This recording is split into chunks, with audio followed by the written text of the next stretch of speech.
옆에 계신 분들과 인사 나누겠습니다. 사랑합니다. 축복합니다. 하고 인사 나누겠습니다. 사랑합니다. 축복합니다.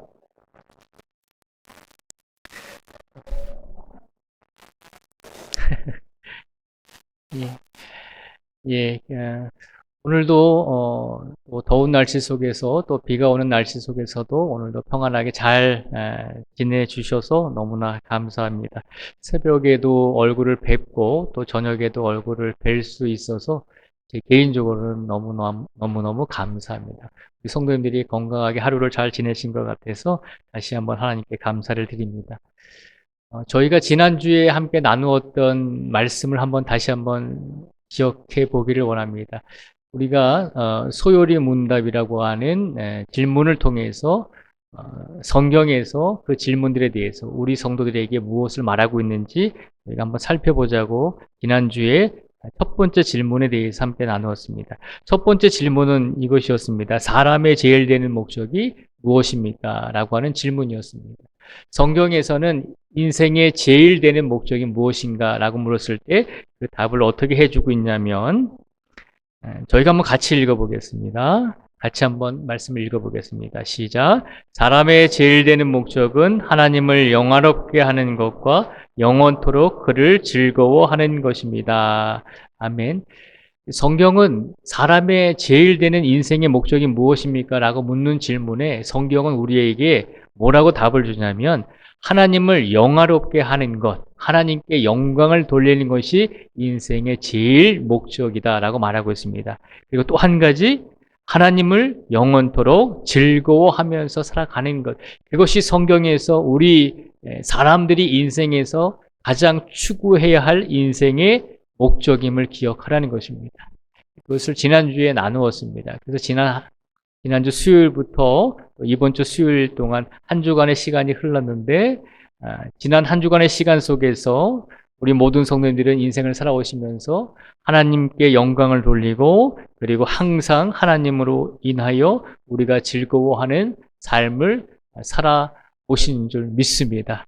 그리고 오늘도 하나님께 영광을 돌리셨고 그리고 오늘도 우리의 삶 속에서 영원토록 하나님을 즐거워하며 사신 줄 믿습니다. 그래서 제가 지난주에 그러면 우리의 삶 속에서 하나님을 영화롭게 하고 그리고 하나님을 영원토록 즐거워할 수 있는 구체적인 방법이 뭐가 있을까라고 말씀을 드린 후에 두 가지를 말씀을 드렸습니다. 하나님을 영원토록 즐거워하며 하나님께 영화를 돌릴 수 있는 것, 순종과 감사의 삶을 살자라고 말씀을 드렸습니다. 여러 가지 방법이 있겠죠. 그 중에서 제가 드린 것은 순종과 감사라고 하는 두 가지를 말씀을 드렸습니다. 그러면 다시 한번 이 소요리 문답의 첫 번째 되는 질문, 사람의 제일 되는 목적이 무엇입니까? 라고 하는 이 질문에 성경은 하나님을 영화롭게 하는 것과 영원토록 그를 즐거워하는 것이 사람의 인생의 제일 목적이 되어야 한다라고 말하고 있습니다. 그러면 두 번째 질문이 무엇인가 한번 살펴보도록 하겠습니다. 오늘 두 번째 질문은 바로 이것입니다. 우리가 한번 같이 읽어볼까요? 시작. 우리가 어떻게 하나님을 영화롭게 하며 그를 즐거워할 것인가를 지시하기 위해 주신 법칙이 무엇입니까? 소요리 문답의 두 번째 질문은 그것입니다. 첫 번째 질문이 인생의 가장 제일 되는 목적이 무엇이었는가? 라고 물었을 때 하나님을 영화롭게 하고 그를 즐거워하며 살아가는 것이 인생의 제일 목적이다라고 하면 그러면 두 번째 질문은 그러면 어떻게 하면 우리가 하나님을 영화롭게 하며 그를 즐거워할 것인가를 지시하기 위해 즉 우리가 하나님께 영광을 돌리고 우리가 하나님으로 인해 즐거워할 수 있는 삶을 이끌어 주시기 위해서 우리에게 주신 하나님의 법칙이 무엇인가라고 하는 질문입니다. 그러면 하나님께서 우리가 하나님께 영광을 돌리고 하나님을 즐거워하며 살 수 있도록 해 주시기 위해서 우리에게 무엇을 주셨는가라고 하는 질문입니다. 하나님께서 우리에게 무엇을 주셨을까요? 하나님께서 우리로 하여금 하나님께 영광을 돌리고 우리로 하여금 날마다 하나님을 즐거워하면서 살 수 있도록 우리에게 선물을 이미 주셨다는 것입니다. 그 선물이 무엇인지 한번 그 답을 보도록 하겠습니다. 우리 답을 한번 같이 읽어보겠습니다. 시작. 신구약 성경에 간직된 하나님의 말씀은 우리가 어떻게 하나님을 영화롭게 하며 그를 즐거워할 것인가를 우리에게 지시해주는 유일한 법칙입니다. 아멘. 법칙이라고 말씀드리잖아요. 우리가 어떤 구체적인 방법으로 하나님의 영광을 돌리고 우리가 어떻게 하나님을 즐거워할 것인가 구체적인 방법을 말하는 것이 아니라 우리로 하여금 하나님께 영광을 돌리고 우리로 하여금 하나님으로 인해 즐거워할 수 있도록 우리가 그렇게 살아갈 수 있도록 우리를 이끌어 주신 법칙이 있는데 그 법칙이 뭐냐면 바로 신구약 하나님의 말씀인 성경이다라고 하는 것입니다. 그래서 그 신구약의 성경을 통해서 우리가 하나님을 어떻게 영화롭게 하며 어떻게 즐거워할 수 있는지를 수없이 많은 말씀으로 우리를 이끌어 주신다는 것입니다. 그것이 하나님께서 우리에게 주신 법칙이라고 하는 것입니다. 다른 말로 하면 규범이라고 표현을 하기도 합니다. 그러면 신구약 성경에 간직된 하나님의 말씀, 오늘 하나님께서 우리에게 주시고자 하는 메시지는 성경에 관해서 이 성경이 어떤 것인지를 다시 한번 우리가 이해하고 성경이 어떤 것인지를 다시 한번 나누고 오늘 하루를 살아가라는 것입니다. 그러면 성경이 어떤 것인지 우리가 좀 더 구체적으로 한번 살펴보도록 하겠습니다. 성경은 하나님께서 우리에게 주신 유일한 법칙입니다. 다시 말하면 우리가 어떻게 살아가야 할지를 알려주신 유일한 하나님의 법칙이 성경이다라고 하는 것입니다.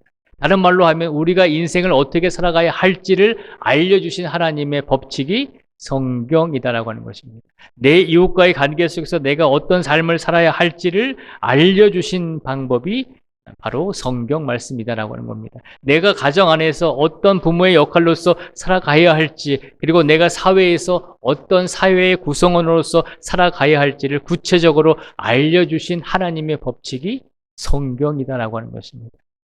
그래서 우리가 그렇게 또 반문을 할 수가 있어요. 성경에 보면 지금은 21세기니까 지금 시대에 정보화 시대에 기술의 시대에 그런 어떤 컴퓨터라든지 어떤 IT라든지 그런 부분들에 있어서는 어떤 윤리적이고 도덕적인 부분에 있어서는 아무것도 나오지 않지 않습니까? 라고 이야기하고 있잖아요.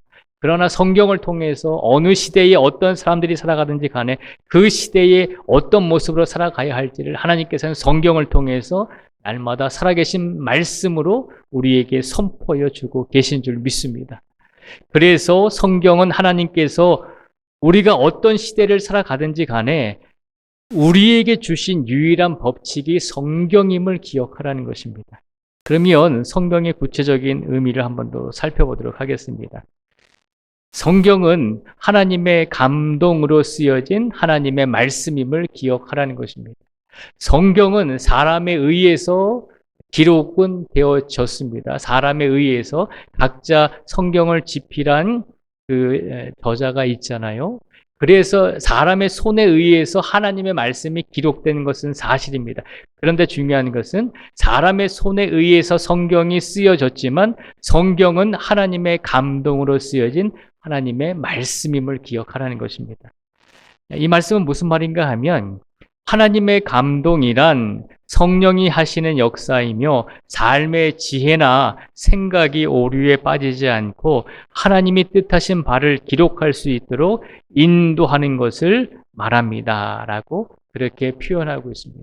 하나님의 감동으로 성경이 기록이 되었다는 것은 사람의 손에 의해서 기록은 되었지만 그러나 그 기록하는 저자의 그 사람의 영혼과 육신과 모든 인격을 하나님께서 주관하셔서 하나님의 뜻대로 하나님의 말씀 한 글자 한 글자를 적을 수 있도록 하나님께서 처음부터 끝까지 강권적으로 이끌어 주셨다는 것입니다.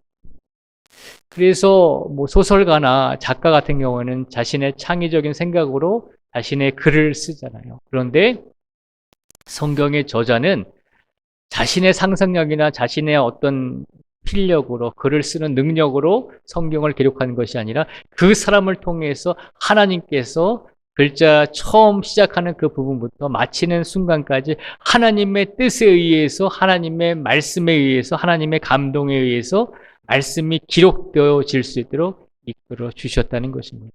그래서 성경은 하나님의 감동으로 기록된 말씀이다라고 하는 것입니다. 오늘 시간 하나님께서 하나님의 감동으로 기록된 성경 말씀을 이미 우리에게 주신 줄 믿습니다. 그리고 그 감동된 하나님의 말씀으로 우리의 삶을 지금도 이끌어 주고 계신 줄 믿습니다. 그 믿음을 가지고 성경을 바라보시기 바랍니다. 하나님은 우리가 하나님을 알고 믿고 살아가야 할 진리의 말씀을 기록하여 우리에게 주셨다는 것입니다. 그렇죠? 우리가 하나님을 알고 믿고 살아가야 할 진리의 말씀을 기록해서 주셨는데 그 진리의 기록의 말씀이 성경이다라고 하는 것입니다. 분명히 말씀하시죠. 하나님은 우리가 하나님을 알기를 원하십니다. 그냥 맹목적으로 무조건적으로 믿으라는 것이 아닙니다. 하나님을 믿되 하나님이 어떤 분이신지를 알고서 믿으라는 것입니다. 알지 못하고 무조건적으로 믿으면 어떻게 되죠? 이단에 빠지게 되잖아요. 알고 믿어야 되잖아요. 그런데 무조건적으로 믿으면 우리가 우상화가 되고 우리가 하나님을 알지 못하고 믿으면 그것은 잘못된 신앙의 길로 갈 수 있게 된다는 것입니다. 그래서 성경을 알지 못하고 무조건 어떤 사람이 하나님께서 이렇게 말씀하셨어. 그래서 이렇게 살아야 돼. 라고 하는 그런 말만 듣고 하나님을 알지 못하고 인간의 말들만 듣고서 따라가다 보면 잘못된 신앙의 길로 갈 수도 있다는 것입니다. 그래서 하나님께서는 우리로 하여금 하나님을 알기를 원하시는데 그 알기를 원하시기 위해서 우리로 하여금 하나님의 말씀을 주셨다는 것입니다. 그리고 하나님의 말씀을 알고 알았으면 믿으라는 것입니다. 알고 믿고 살아갈 수 있도록 우리에게 진리의 말씀인 성경을 기록해 주셔서 우리에게 주셨다는 것입니다. 그것이 바로 성경임을 말하고 있습니다. 그래서 그 성경에 우리가 하나님을 어떻게 영화롭게 하고 즐거워할 수 있는지의 내용이 담겨져 있는 것입니다. 소요리 문답 제1번에서 우리가 인생의 제일 되는 목적이 무엇입니까? 라고 물었을 때 소요리 문답 1번에서 어떻게 대답을 했죠? 하나님을 영화롭게 하고 즐거워하는 것이 인생의 목적이다라고 말씀을 드렸습니다. 그래서 성경은 하나님을 영화롭게 하고 하나님께 영광을 돌리고 하나님과 즐거워할 수 있는 삶이 어떤 삶인지를 우리에게 가르쳐주고 있는 내용이 바로 성경임을 기억하라는 것입니다. 그래서 우리가 믿는 성경에는 하나님을 영화롭게 하고 하나님을 즐거워할 수 있는 구체적인 방법이 성경 안에 들어있음을 이미 우리에게 선포해 주고 있는 것입니다. 그러니 성경의 말씀을 더 읽으시고 성경의 말씀을 읽고 하나님을 알아가시고 하나님을 믿으심으로 더욱더 하나님을 영화롭게 하시고 더욱더 우리 모든 성도들의 삶이 하나님으로 인해서 즐거워할 수 있는 복된 성도들의 삶이 되시기를 주님의 이름으로 축복을 드립니다.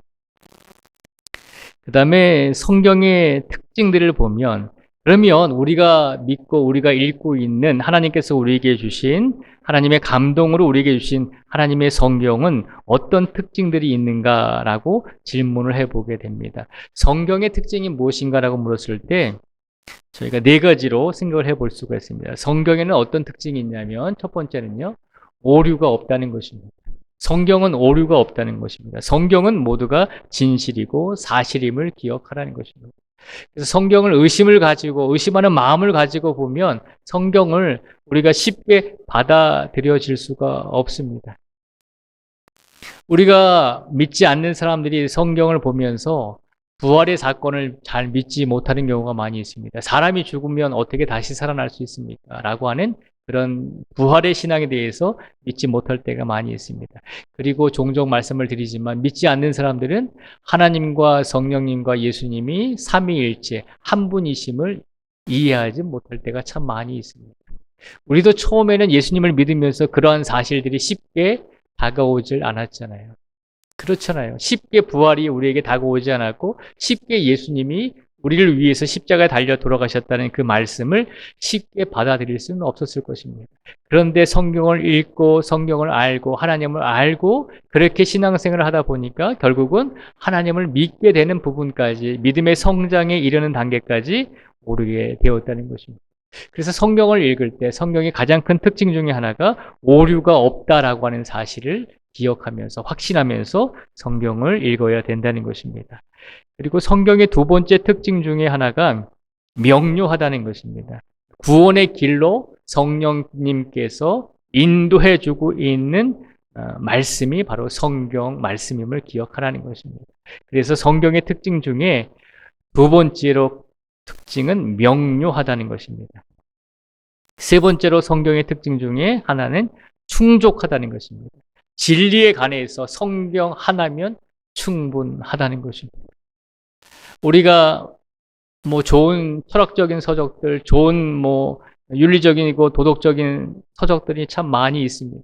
그래서 그런 서적들을 고전 책들을 많이 찾아보고 읽기도 합니다. 그런데 진리에 관해서 성경 한 권이면 충분하다는 것입니다.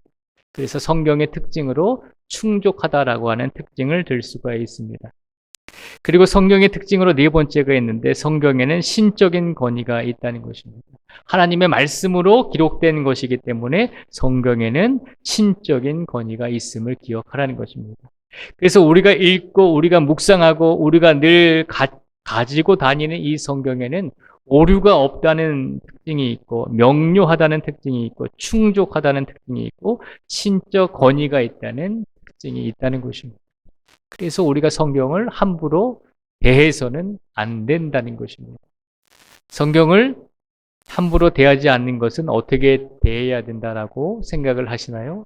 성경을 날마다 읽고 살아있는 말씀으로 묵상하면서 우리가 인생을 살아갈 때 우리의 인생의 목적이 어디로 가야 할지 우리가 혼란스러울 때 그럴 때일수록 더 성경의 말씀을 읽고 그 안에서 기도하면서 하나님의 말씀을 찾아내시고 들으셔야 된다는 것입니다. 오늘 하루의 삶 속에서도 우리가 얼마나 성경을 읽고 묵상하면서 살아왔는지 우리 자신을 한번 되돌아보기를 원합니다. 다 가정의 신방을 가보면 여러 권의 성경책이 있습니다. 큰 글자로 만들어진 성경책도 있고 표지가 컬러풀한 것도 있고 또 여러 가지 종류의 성경책들이 많이 있잖아요. 우리가 왜 많은 종류의 성경책을 그렇게 구입을 할까요? 하나님의 말씀은 똑같잖아요. 성경의 종류가 다르다라고 해서 하나님의 진리의 말씀이 틀린 것은 아니잖아요. 그럼에도 불구하고 우리는 자꾸 새로운 성경책, 예쁜 성경책을 갖고 싶은 욕구가 있죠. 그러나 중요한 것은 어떤 성경의 형태이든지 성경에는 오직 성경 한 권이면 하나님의 말씀, 진리의 말씀이 충족하다는 것을 기억하셔야 된다는 것입니다. 그래서 지금 우리 성도님들이 지금 보고 계신 그 성경책이 그 한 권이면 진리의 말씀을 우리가 충분히 이해하고 깨달을 수 있는 말씀이기 때문에 오늘부터라도 그 성경책을 붙들고 매일같이 습관적으로 한 장씩이라도 성경을 읽어갈 수 있는 우리 모든 성도님들이 되시기를 주님의 이름으로 축복을 드립니다. 이렇게 성경의 특징 4가지를 말씀을 드렸습니다. 그리고 성경이 그러면 우리의 신앙과 순종의 생활에 유일한 법칙이 되는 이유가 무엇인가라고 질문을 해보게 됩니다. 하나님께서는 성경을 통해서 이 성경 말씀이 하나님의 감동으로 쓰여진 이 성경이 우리의 신앙과 순종의 생활에 유일한 하나님의 법칙이 되어야 한다라고 말씀을 하고 있습니다. 그 이유가 무엇인가라고 질문을 해봤을 때 2가지를 들 수가 있습니다. 일반 계시의 불충분성 때문에 우리가 성경의 말씀을 읽어야 된다는 것입니다. 계시라고 하는 것, 우리가 계시 받았다고 표현을 하기도 하잖아요. 계시라고 하는 것은 하나님께서 하나님의 뜻을 우리 사람들에게 가르쳐 주시는 것을 계시라고 합니다. 그게 계시입니다. 하나님의 뜻을 우리에게 가르쳐 주시는 것, 그것이 계시인데 계시에는 2가지의 종류가 있습니다. 첫째는 일반 계시가 있습니다. 일반 계시가 있는데 지금 일반 계시로서는 불충분하다는 것입니다. 무슨 말인가 하면 일반 계시라고 하는 것은 하나님께서 자연이나 이성으로 어느 정도 하나님을 알도록 하신 것이 일반 계시입니다. 다른 말로 표현하면 우리가 산이나 강이나 바다에 가면 그 웅장한 자연을 바라보면서 뭐라고 생각하죠? 이것은 사람이 만들 수 없는 것이다. 이 자연과 웅장한 이 모습을 보면서 하나님께서 이것을 지으셨구나라고 하는 것을 느끼고 깨닫게 되잖아요. 우리가 할 수 없었던 일, 우리가 정말로 열심히 노력했지만 우리가 포기했을 때, 그러나 이유는 알 수 없지만 어떤 놀라운 능력에 의해서 그 일이 이루어졌을 때, 다시 반전이 됐을 때 우리는 하나님이 살아계신 걸 느끼게 되잖아요. 그러니까 우리의 친구들을 통해서, 우리의 가족을 통해서, 우리의 이웃을 통해서 하나님이 살아계심을 우리가 느끼고 알게 될 때가 있다는 것이죠. 예를 들어서 텔레비를 볼 때도, 뉴스를 볼 때도, 친구와 얘기를 할 때도 그 대화 속에서 하나님이 살아계심을 알게 될 때가 있다는 거죠. 그것이 바로 일반 계시에 속한다는 것입니다. 그런데 일반 계시로는 하나님의 뜻을 정확하게 알려줄 수 없는 한계가 있다는 것입니다. 그래서 하나님께서 계시 중에 특별한 계시를 만들어서 우리에게 주셨다는 것입니다. 그래서 특별 계시의 필요성이다라고 표현하고 있는데, 일반 계시로는 하나님의 뜻을 우리에게 온전히 알려주시지 못했기 때문에 하나님께서는 하나님의 계시를 정확하게 우리에게 특별한 사람을 들어서 그 사람들을 통해서 하나님의 뜻을 전하셨다는 것입니다. 그래서 그 특별 계시가 바로 성경이다라고 하는 것입니다.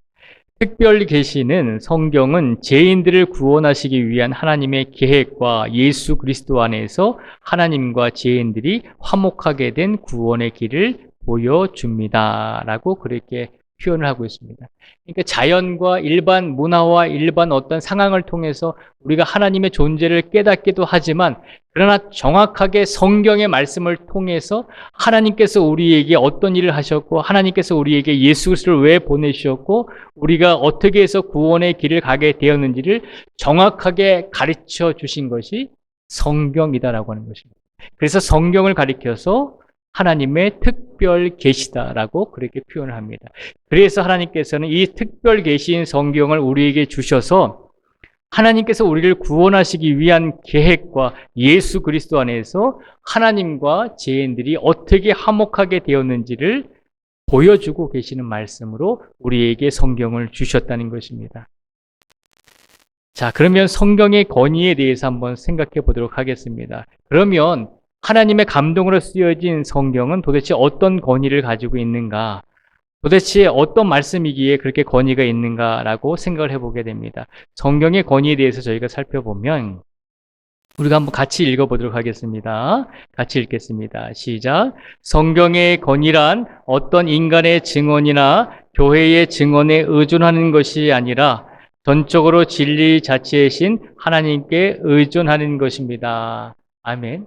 성경의 권위라고 하는 것은 이 성경이 우리가 생각할 때 그냥 종이에 인쇄되어진 책에 불과하잖아요. 인간적으로 생각해 보면. 그런데 성경이 권위 있는 말씀이 되는 것은 인간의 증언이나 교회의 증언에 의해서 이 성경을 의존하는 것이 아니라 전적으로 진리 자체이신 하나님께 의존하는 것이기 때문에, 즉 하나님께 모든 것을 의존하면서 이 말씀이 기록되어진 것이기 때문에, 하나님의 감동으로 쓰여진 말씀이 이 성경의 말씀이기 때문에, 그리고 하나님께서 특별히 우리에게 알려주시기 위해서 특별한 계시로 만들어주신 것이 하나님의 말씀인 성경의 말씀이기 때문에 그 성경 자체는 하나님께 의존하고 만들어지고 기록되어진 말씀이기 때문에 성경은 곧 하나님의 말씀이기 때문에 권위가 있음을 기억하라는 것입니다.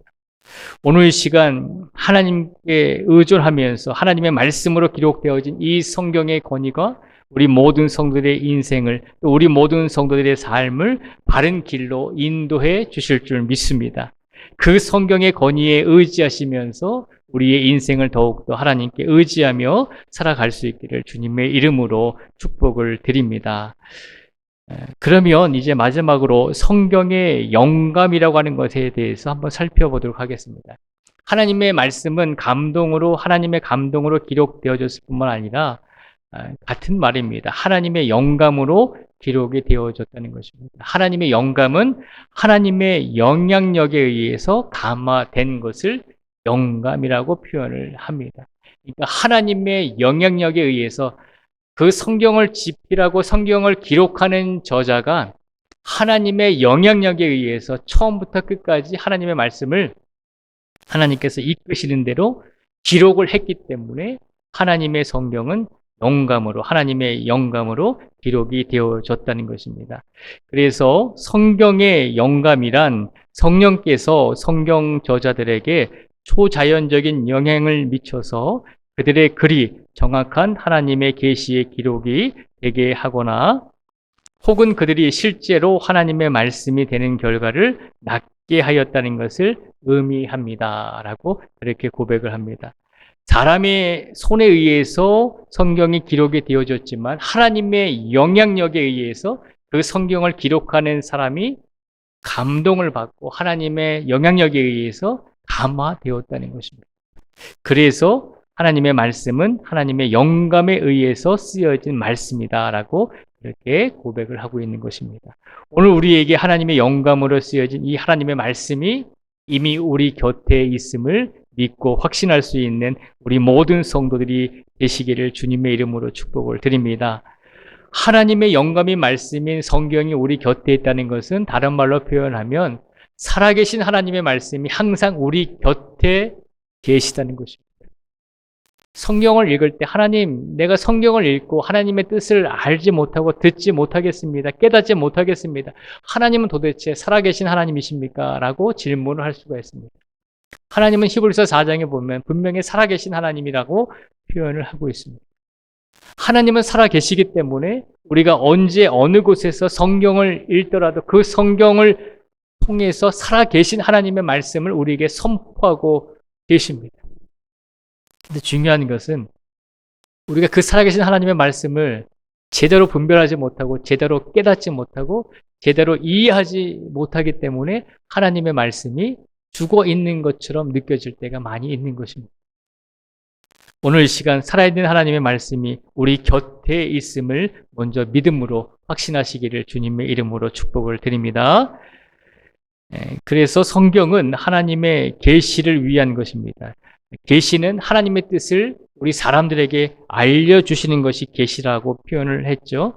성경은 하나님의 계시를 위한 것입니다. 하나님의 뜻을 우리에게 알려주시기 위해서 우리에게 주신 말씀이 성경임을 기억하라는 것입니다. 그래서 하나님의 계시는 인간으로 하여금 하나님과 올바른 관계를 위해 필요한 진리임을 기억하라는 것입니다. 하나님의 계시인 이 성경 말씀은 우리와 하나님과의 올바른 관계를 위해서 꼭 필요한 진리의 말씀임을 기억하라는 것입니다. 그러니 이미 진리의 말씀인 성경이 우리 곁에 있는데 다른 어떤 아주 유명한 말을 하거나 좋은 말을 하거나 아주 그냥 우리를 현혹시키는 그런 말 잘하는 사람들에게 가서 진리를 찾으려고 하지 마시고 이미 우리와 하나님과의 올바른 관계를 위해서 주신 진리의 말씀이 성경인 우리 곁에 있다라고 하는 것을 기억하시고 진리의 말씀을 날마다 성경을 통해서 찾으시고 구할 수 있는 우리 모두가 되기를 축복을 드립니다. 하나님께서 왜 우리에게 성경을 이토록 주시기를 원하셨는가? 그 이유가 뭐냐면 하나님께서는 각 사람을 위해서 자신의 계시를 반복해서 말씀하시지 않는다는 것입니다. 하나님의 뜻을 우리 사람들에게 알려주시기 위해서 한 사람 한 사람에게 나타나셔서 그 계시를 반복적으로 알려주시는 분이 아니다라고 하는 겁니다. 그래서 하나님의 계시를 보존할 수 있는 방법이 바로 성경이다라고 하는 것입니다. 각자 모든 성도 한 분 한 분에게 나타나셔서 하나님께서 하나님의 계시를 하나님의 뜻을 반복해서 알려주시지는 않지만 하나님의 뜻이 무엇인지를 모든 사람에게 알려주시기 위해서 이 성경을 통해서 하나님의 계시를 기록하시고 그 기록한 하나님의 말씀을 모든 사람이 볼 수 있도록 베풀어 주셨다는 것입니다. 그러니 나는 하나님의 말씀을 몰라서 나는 하나님의 말씀을 듣지 못해서 내가 인생을 바로 살지 못했습니다 라고 핑계 댈 수 없다는 것입니다. 하나님께서는 우리로 하여금 하나님께 영광을 돌리고 그리고 우리로 하여금 우리의 인생 속에서 날마다 하나님을 즐거워할 수 있는 삶을 살기 위해서 이미 방법을 알려주셨다는 것입니다. 하나님의 감동으로 하나님의 영광을 위해서 우리에게 하나님의 감화를 입었고 우리가 하나님의 영감을 통해서 우리에게 쓰여진 하나님의 말씀을 이미 주셨음을 기억하라는 것입니다. 그래서 그 성경을 통해서 우리가 무엇을 해야 되는가? 결국은 이렇게 다시 질문으로 돌아오게 됩니다. 그러면 우리가 어떻게 하나님을 영화롭게 하며 그를 즐거워할 것인가를 지시하기 위해 주신 법칙이 무엇입니까? 라고 하는 질문으로 되돌아오게 된다는 것입니다. 그러면 우리가 어떻게 하면 하나님께 영광을 돌리고 어떻게 하면 하나님을 즐거워하며 살 수 있습니까? 그 구체적인 법칙이 무엇이고 그 구체적인 방법이 무엇입니까? 라고 물었을 때 하나님께서는 분명히 우리에게 답을 주셨다는 거죠. 다시 한번 이 답을 같이 읽어보겠습니다. 시작. 신구약 성경에 간직된 하나님의 말씀은 우리가 어떻게 하나님을 영화롭게 하며 그를 즐거워할 것인가를 우리에게 지시해 주는 유일한 법칙입니다. 아멘. 하나님의 법칙을 이미 우리에게 주셨음을 믿음으로 확신하기를 바랍니다. 이미 하나님께서 하나님의 감동으로 하나님의 영감으로 우리에게 말씀을 주셨기 때문에 우리는 핑계댈 수 없다는 것입니다. 하나님, 우리 인생의 제일 되는 목적이 무엇입니까? 우리가 어떻게 살아가야 됩니까? 라고 묻는 질문에 성경은 분명히 말씀하고 있습니다. 하나님께 영광을 돌리고 날마다 그를 통하여 즐거워하는 삶을 살아가라는 것입니다. 그러면 하나님, 어떻게 하나님께 영광을 돌리고 어떻게 하면 하나님께 즐거워할 수 있겠습니까? 우리에게 뭔가를 주셨습니까? 라고 반문할 수 없다는 것입니다. 이미 그 질문에 우리에게 답을 주셨잖아요. 이미 하나님의 유일한 법칙을 신구약 성경인 이 말씀을 우리에게 주셨으니 그 말씀을 읽고 그 말씀 속에서 살아계신 하나님의 음성을 듣고 우리가 두 귀를 막지 말고 막은 두 손을 띄어서 하나님의 음성을 들으라는 것입니다. 살아계신 하나님의 말씀이 날마다 선포되고 있으니 그 말씀에 귀를 기울임으로 하나님이 살아계심을 날마다 확신하면서 그리고 살아계신 하나님의 말씀을 듣고 날마다 하나님께 영광을 돌리고 날마다 하나님의 말씀을 통해 그를 즐거워할 수 있는 인생이 되라는 것입니다. 왜 그렇게 살지 않는가라고 하는 말씀을 우리에게 주고 계신 것입니다. 오늘 이 시간 하나님께서 이 말씀 소요리 문답 두 번째의 질문을 우리에게 주신 이유가 무엇이겠습니까? 이미 하나님께서는 우리가 하나님을 영화롭게 하며 하나님을 즐거워할 수 있는 하나님의 법칙을 이미 우리에게 주셨음을 다시 한번 믿고 확신하라는 것입니다.